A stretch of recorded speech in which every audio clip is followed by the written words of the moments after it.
Hanna, let's start out. Talk to me about your involvement with the Jewish community.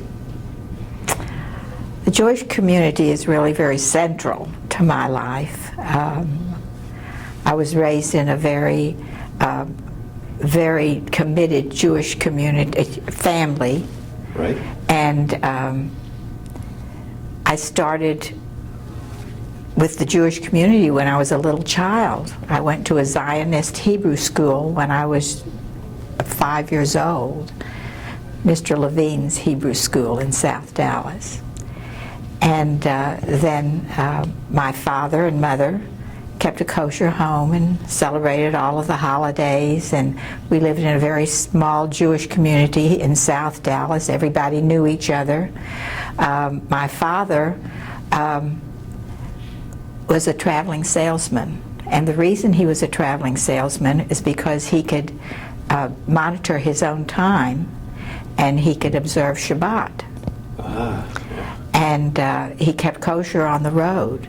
And he brought his ice chest with him. He knew every Jewish kosher home in Texas, Oklahoma, and Mississippi, where he traveled. Mm-hmm. He sold leather jackets for California Sportswear Company. So it was very central to how I grew up. I went to Herzl Heichel Talmud Torah, the Hebrew school here in Dallas. At the time, it was the United Hebrew Schools of Dallas, because all of the children from all of the different synagogues came to that school together. It was part of the Jewish community. And then, of course, I was active in Hillel, and I started fundraising for the Jewish community when I was in college. When I was a young girl, I was in Young Judea, and we belonged to the Kadima Club. And it was a wonderful organization, and we would sing together. We had a little choral group, and we'd travel around Texas and sing. And Jerry Siegel was our leader, and we all had a crush on him because he was very handsome. We'd take bus tours and sing. He's now in California and is in the movie business, and his wife is an actress. So I lived in a little Jewish area on Wendelken Street. Most of my neighbors were Jewish. All of my friends were Jewish. My husband's family lived next door to me. It was just who I was. It was the fabric of who I was. Right, right. Now, as an adult in the Jewish community now, how are you involved? I was very active in B'nai B'rith Women. I was president of Starlight Chapter, B'nai B'rith Women, and I was a young mother at the time, and then I went on the regional board, and we organized new chapters in different communities. And I was very active with Akib Academy. And the way that all happened is that there were no Jewish day schools in Texas. And we tried to have a Jewish day school earlier. It wasn't successful. And we started again. Marcus Rosenberg decided that in order to move to Dallas, he would have to open a Jewish day school, because Ann Rosenberg said, I'm not bringing my kids to Dallas unless you open a Jewish day school. And where were they from? Well, they're Holocaust survivors, and I'm pretty sure they were living in New York. And so my father was friends with Marcus, and my son was 3 years old. And he said, I want you to send Craig to our Jewish day school, Akiba. And I said, well, that's un-American. How can you send a child to a Jewish school? We have to be part of this American community. But he talked me into it, and I sent Craig. And Raymond was not that interested in the whole religious aspect.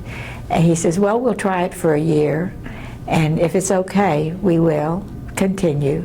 And we did, and I was very, very active as a parent. And I met some of my dearest, closest friends that I'm still friends with, that Raymond and I are friends with, Leslie and Howard Schultz, Shirley and Irv Ravinsky. We all worked very hard for this little Jewish day school in its very infancy. And I was a member of the board of directors. I was a vice president of education, because my training was a teacher. and I taught in the public school system before my children were born. In fact, a little bit after my children were born. And so as I was working as a parent, Rabbi Mozak, who was the head of school, said that he thought it was time for us to have a director of early childhood education, and he asked me if I would like to have that job, and so I did.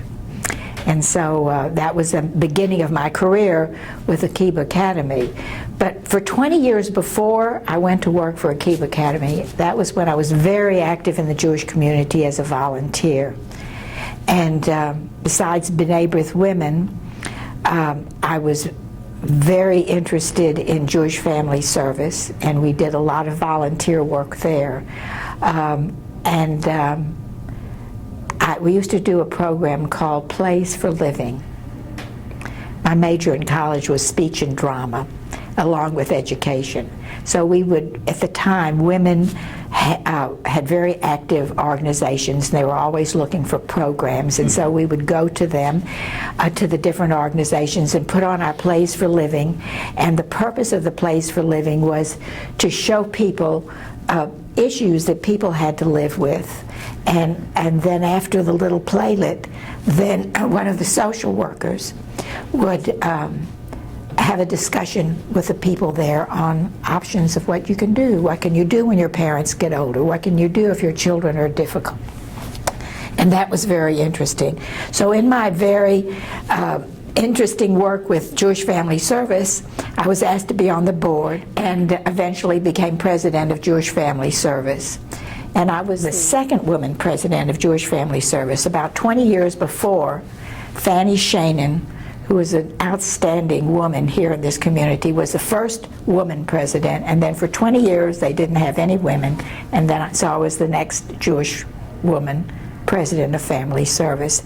And I am very enamored with the community work that this organization does, the help that they give, not only to the Jewish community, but the non-Jewish community. It's a phenomenal organization that reaches into the heart and soul of people when they're in need. And I feel very good about the work that we do with that. Okay. Well, let's go back now a little bit. Tell me about your mom. My mom was very bright. She was salutatorian of her high school class. She was born in Louisiana on the way to Dallas. Her mother... On the way to Dallas. On the way to Dallas. They stopped there in Louisiana, had their baby, and they came on to Dallas. Where were they coming from? New York. Okay. My grandmother was from Romania. My mother's first language was Yiddish. And she went to school and learned to speak English. And here in Dallas, grew up in Dallas. She went to Cumberland Hills School, and that little building is still in downtown Dallas. It's been remodeled as an insurance company. My mother's mother, my bubby, Baba Chaika, Clara Weil,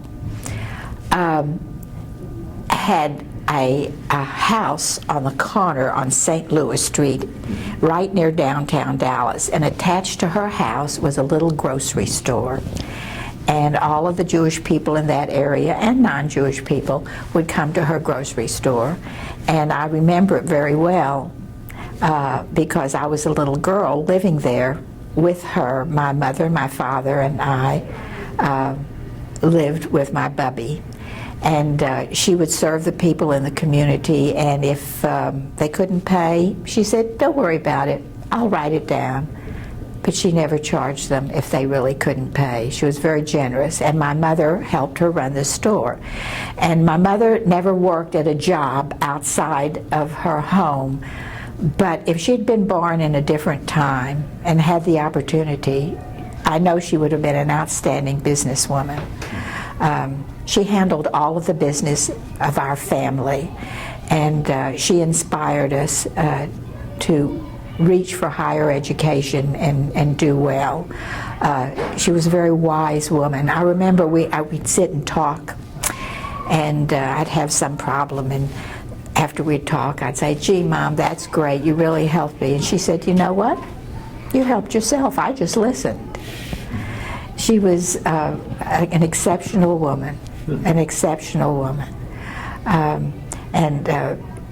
She raised my brother and myself really pretty much by herself most of the time because my father was traveling. But it was always a big deal when Dad came home. What about your grandparents on your dad's side? My father was born in Russia, and he came here when he was 2.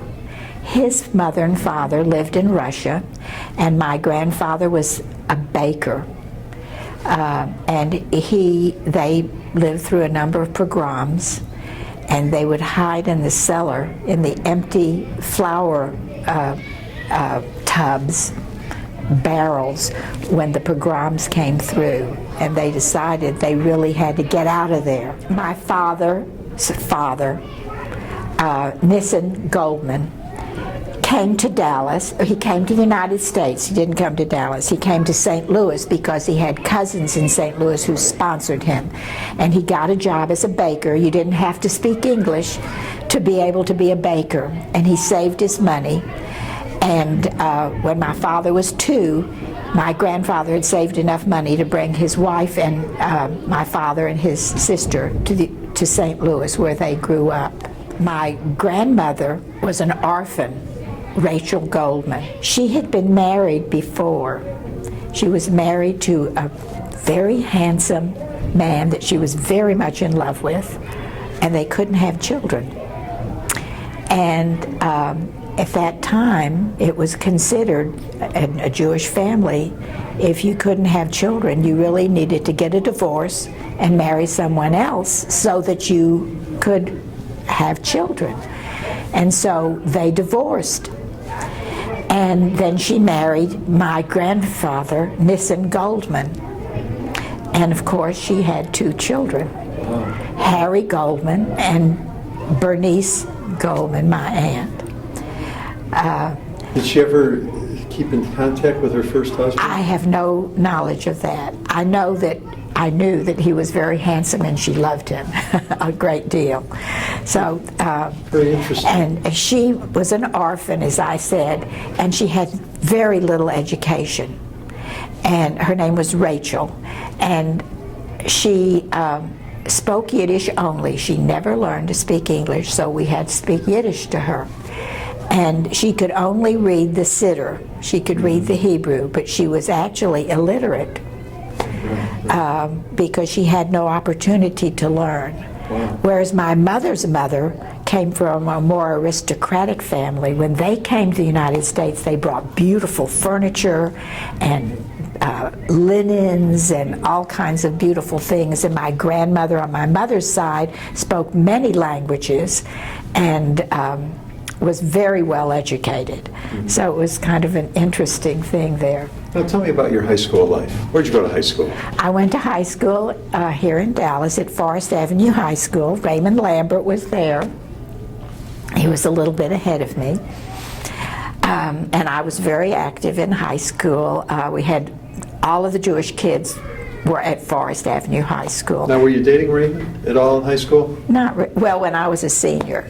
When you were a senior? He was already out of high school, though. Yeah, he was already in college. But you had met him when you were a small child. I met him when I was 5 because his grandmother and his aunt lived next door to me, and my very dearest friend, Sue Lambert, who is now Sue Collinger, and that's how, and we all were in Young Judea together. We knew each other. Mm-hmm. But so when did you want to start dating him? Well, actually it was when he went away to college. You started to miss him.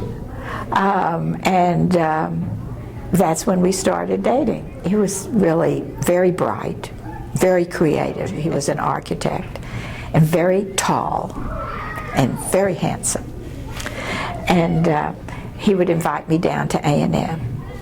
But it wasn't until that time. Now, after high school, did you go on to college, or did you go get a job? Well, I definitely went on to college. I went to the University of Texas in Austin. Mm-hmm. And I was a D-Phi-E, mm-hmm. And I remember my father driving Sue Lambert at that time and myself down to Austin, and our car was filled with crinolines, these big petticoats that you wore under your skirts, and it was a fun time. I was there for 2 years, and then Raymond and I got engaged, so I might as well come home. So I came back to Dallas, and I went to SMU, and it was cheaper. Right. than living in Austin. Right. And I wasn't going to date, so, you know. So anyway, I graduated from SMU, and Raymond and I got married. And I went to school, and I started my teaching career, and I taught in DISD. And then you guys wound up going to Europe for a while. That's right.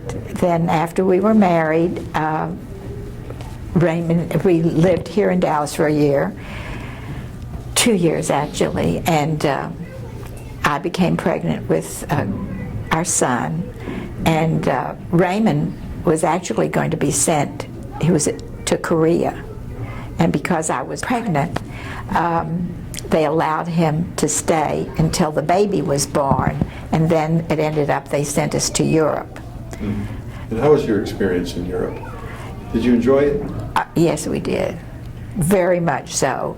You know, when I look back at it, my baby was 4 months old. We lived on the 5th floor of an apartment building, and it was cold. It was very cold.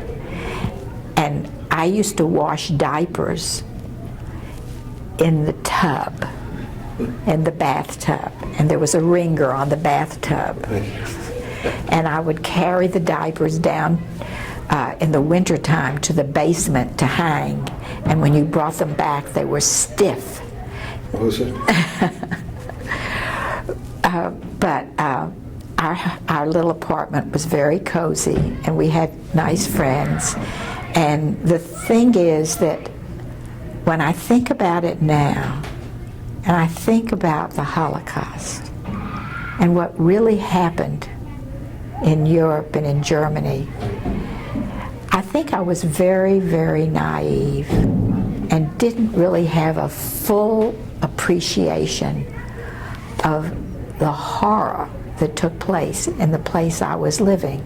I was in my little army bubble. Right. And I spoke Yiddish. I could go to the store and buy things on the economy because Yiddish and German are very similar.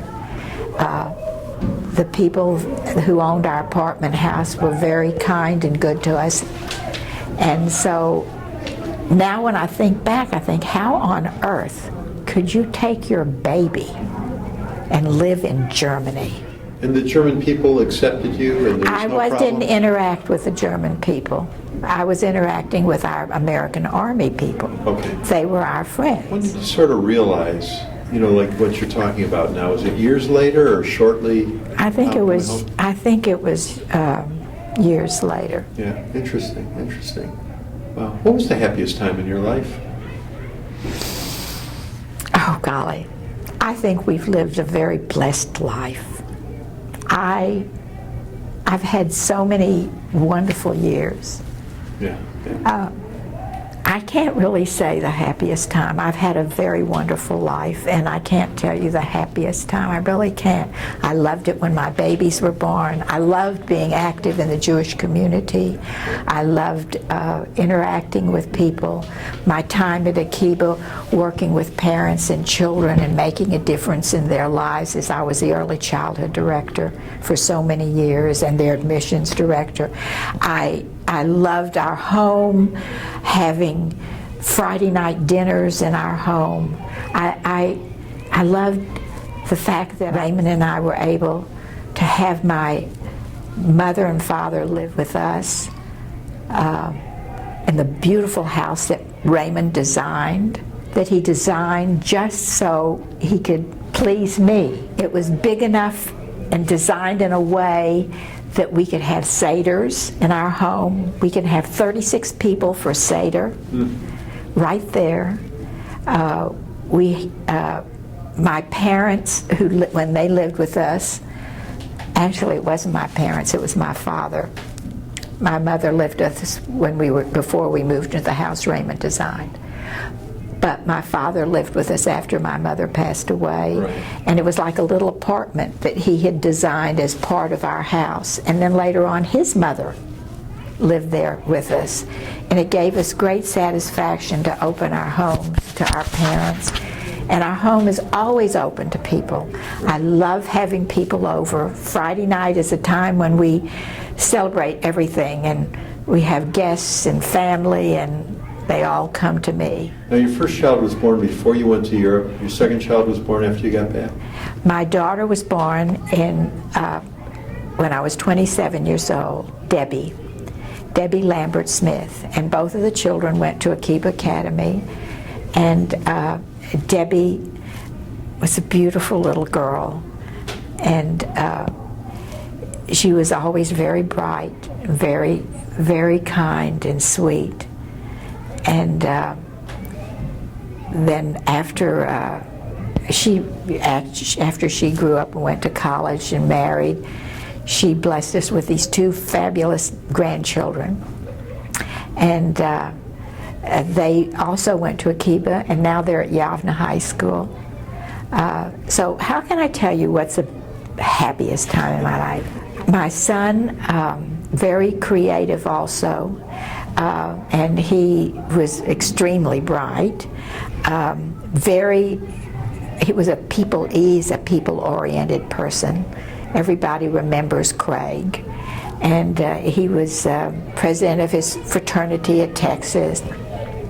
And he wanted to leave Dallas. He wanted to spread his wings. And so actually he went to Texas University because his father didn't want him to leave Texas because he wanted him to marry a Texas girl, so he'd live here. So he went to Texas and immediately afterwards moved to New York. And he married a New York girl. And they have two great children. So, and my daughter, going back to my daughter, married a guy who has a son that we're very proud of, and so he's our fifth grandchild. So my son is in marketing, and he and his wife were honored in Stamford, Connecticut as being Young Leadership Award leaders in Federation. Wow. And he's been on the board at Jewish Family Service in Stamford. So both of my children have led very, very nice lives, and I'm very proud of them and their children. What advice would you like to leave to the next generation? We as Jews have a responsibility to carry on what Judaism has blessed the world with. And I want all of them to feel a responsibility to make this a better place and to live Jewish lives and raise Jewish children that are honest and fair and compassionate. I want them to really think of their lives with insight and vision, and how can they be good people. You did a great job, Hannah. You really did. Wonderful. Thanks for doing this today. I enjoyed it. I enjoyed it very much.